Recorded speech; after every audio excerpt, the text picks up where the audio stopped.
नहमदुहु व नसल्ली अला रसूलिहिल करीम अम्मा बाद फ़अऊज़ु बिल्लाहि मिनश शैतानिर रजीम बिस्मिल्लाहिर रहमानिर रहीम। डियर स्टूडेंट्स, आज हम बुक 2 का पेज नंबर 102 सॉल्व करते हैं। पेज नंबर 102 पर है इक्वल पार्ट्स, बराबर हिस्से, 1/3 यानी किसी भी चीज़ का 1/3 तीसरा हिस्सा। We can divide shapes and objects in any number of equal parts. कहता है हम किसी भी शेप को या चीज़ को किसी भी नंबर के इक्वल पार्ट्स में तकसीम कर सकते हैं। जैसे व्हेन अ शेप और an object is divided in 2 equal parts, जब हम किसी शेप या चीज़ को 2 बराबर हिस्सों में तकसीम करें, then each part is 1/2 of the whole. तो उसका हर हिस्सा जो है वो सारे का 1/2 होगा। यानी ये देखिए पूरा एक बॉल था, ठीक है, या सर्कल था। अब इसको हमने दरमियान में से लाइन लगाकर हाफ कर दिया, ठीक है। अब ये वाला जो है ये भी 1/2 है और ये भी 1/2 है, यानी हाफ है, ठीक हो गया। अब when a shape or an object is divided in 4 equal parts, जब हम किसी भी शक्ल या चीज़ को 4 बराबर हिस्सों में तकसीम करें, then each part is 1/4 of the whole, तो हर हिस्सा जो है तमाम का 1/4 होगा। जैसे ये देखिए ये सर्कल था, इसको हमने 4 पार्ट्स में डिवाइड किया, तो ये वाला जो अकेला एक पार्ट है ये 1/4 है, ये अकेला पार्ट 1/4 है, ये अकेला पार्ट 1/4 है और ये अकेला पार्ट 1/4 होगा, ठीक है। और अब आगे चलते हैं। व्हेन अ शेप और an object is divided in 3 equal parts, जब हम किसी भी शेप शक्ल को या चीज़ को 3 बराबर हिस्सों में तकसीम करें, then each part is 1/3 of the whole, तो जो हर हिस्सा होगा वो पूरे का 1/3 होगा। जैसे ये वाला जो पार्ट है 1/3 है, ये भी पार्ट 1/3 है, ये भी पार्ट 1/3 है। इसका मतलब ये हुआ कि हमने एक शेप को 3 पार्ट्स में डिवाइड किया, ठीक है, और उसका जो ये वाला हिस्सा है ये 1/3 होगा, ठीक हो गया। ये भी 1/3 है, ये भी 1/3 है, यानी 3 में से अगर हम 1 कलर करेंगे तो 1/3 हो जाएगा, ठीक है। लेकिन अगर 2 शेप्स को हम कलर कर देंगे, 2 पार्ट्स को कलर करेंगे और एक छोड़ देंगे तो ये 2/3 हो जाएगा। इस तरह से हम इसको लिखते हैं। अब चलते हैं equal parts, unit fractions. Equal parts बराबर हिस्से, यूनिट का मतलब होता है एक फ्रैक्शन, ठीक है। Right the unit fraction and their name, कहता है यूनिट फ्रैक्शन को लिखिए और उसका नाम भी। 1 has been done for you, एक आपके लिए हल कर दिया गया। जैसे ए वाली शेप देखिए, ये हमारे पास जो एक सर्कल था, इसको टोटल कितने पार्ट्स में डिवाइड किया। अब ये कलर था 1 2 3 4 5 6 7 8। अब 8 टोटल पार्ट्स थे, उसमें से 1 कलर कर दिया, ठीक है, तो हो गया 1/8। इसको जब हम लिखेंगे नंबर नेम में तो लिखेंगे 1/8, ठीक है। अब बी वाले को देखिए, अब देखिए 1 2 3 4 5 6 7। अब टोटल कितने पार्ट्स हैं 7, उसमें से कलर कितना है 1, ठीक है। तो हम इसे लिखेंगे 1 7 की जगह लिख देंगे 7th, SEVEN 7 लिख के आगे उसके TH लगा देंगे, 7th हो जाएगा, ठीक है। अब सी पे देखिए हमारे पास कितने पार्ट्स हैं 1 2 3 4 5 6 7 8 9 10।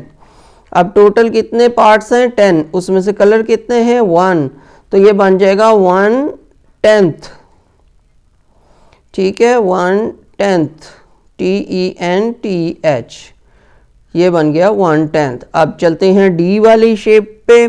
डी पे देखिए हमारे पास कितने पार्ट्स हैं 1 2 3 4 5 6 7 8 9।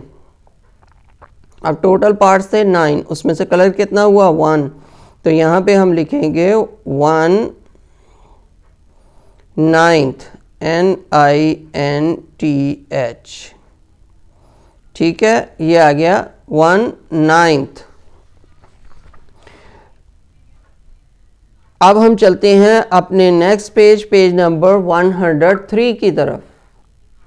पेज नंबर 103 पर है मोर फ्रैक्शंस, मजीद फ्रैक्शंस हैं। क्वेश्चन नंबर 1 है represent the given fraction by colouring the given shapes correctly.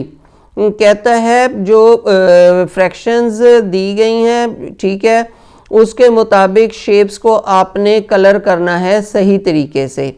अब ए वाले में देखिए हमारे पास टोटल देखिए उसने कहा कि 5 पार्ट्स हैं, उसमें से 2 कलर करने हैं। देखिए 1 2 3 4 5। अब 5 है, उसने कहा कि 5 में से आपने 2 कलर कर देने हैं। तो ये लीजिए जी, आपने 2 पार्ट्स में कलर कर दिया, ठीक है।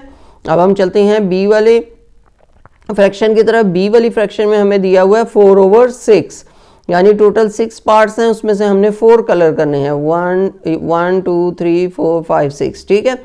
इसमें से अब हमने 4 कलर करने हैं। एक साथ भी आप 4 कलर कर सकते हैं और छोड़ कर भी कर सकते हैं, ज़रूरी नहीं बस 4 पार्ट्स कलर होने चाहिए। 1 2 3 4, ठीक हो गया, ये 4 कलर हो गए। अब हम चलते हैं अपनी सी वाली फ्रैक्शन की तरफ। सी पे हमारे पास दिया गया है 3/7, यानी 7 में से हमने 3 कलर करने हैं। तो 1 इस तरह इकट्ठा भी कर सकते हैं और डिफरेंट 3 पार्ट्स को हम कलर कर देंगे, ठीक है। ये लें जी, ये हो गया 3/7, ठीक हो गया। अब हम चलते हैं डी वाली फ्रैक्शन पे। डी वाली फ्रैक्शन है हमारे पास 5/8, यानी हमने 5 पार्ट्स कलर करने हैं। 1 2, ठीक है, 3 4 एंड 5। ये हमने 5 पार्ट्स में कलर कर दिए। अब नेक्स्ट है हमारे पास ई पे 1/9, यानी टोटल 9 पार्ट्स हैं, उसमें से 1 में कलर कर देना है हमने। तो ये 1 पार्ट में हमने कलर कर दिया। अब हम चलते हैं अपनी नेक्स्ट जो हमारे पास फ्रैक्शन है एफ, उस पे हमारे पास है 10 में से हमने 9 कलर करने हैं, यानी 1 पार्ट हम छोड़ देंगे और बाकी सब में कलर कर देंगे। तो ये हमारी 9/10 फ्रैक्शन के मुताबिक हमने इस सर्कल में कलर कर दिए। अब हम चलते हैं अपने क्वेश्चन नंबर 2 की तरफ। क्वेश्चन नंबर 2 है नेम द गिवन फ्रैक्शन। कहता है जो फ्रैक्शन आपको दी गई है उसका नेम लिखना है, जैसे हमने पिछले वाले पेज पे लिखा था 1/9, 1/7, इस तरह करके। अब देखिए हमारे पास ए पे है 4/5, ठीक है। तो हम लिखेंगे 4/5, ठीक। इस तरह ये 3/6 है तो लिखेंगे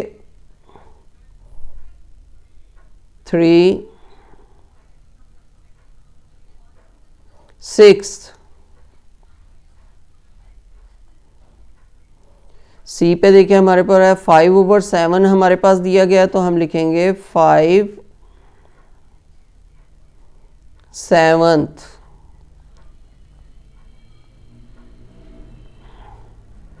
अब यहाँ पे हमारे पास फ्रैक्शन दी गई है 2/3, तो इसको हम लिखेंगे 2/3। 3 को हम लिखते हैं 3rd, ठीक है। ये 2/3 हो गई। अब ये आ गया ई वाली फ्रैक्शन है हमारे पास 1/3, तो इसे लिखेंगे 1/3, 1/3, THIRD, 3rd। एफ पे है हमारे पास 9/10, यानी 9/10, 9/10। जी वाली फ्रैक्शन है 1/4, तो इसे लिखेंगे 1/4 या 1/4, ठीक है, 1/4। एच वाली देखिए 2 9 है, 2/9 है, तो हम लिखेंगे 2/9। इस तरह से हम फ्रैक्शन को नेम देते हैं। उम्मीद है बच्चों आपको पेज नंबर 102 और 103 के तमाम क्वेश्चंस अच्छी तरह समझ आ गए होंगे। अगर आपको ये तमाम क्वेश्चंस और इनके पार्ट्स अच्छी तरह समझ आ गए हैं और मेरी ये वीडियो आपको पसंद आई है तो मेरी इस वीडियो को लाइक ज़रूर कीजिएगा, शेयर भी कीजिएगा, मेरे चैनल को सब्सक्राइब भी कीजिएगा और कमेंट बॉक्स में अपने कीमती मैसेज से आगाह भी कीजिएगा। शुक्रिया। अस्सलामु अलैकुम।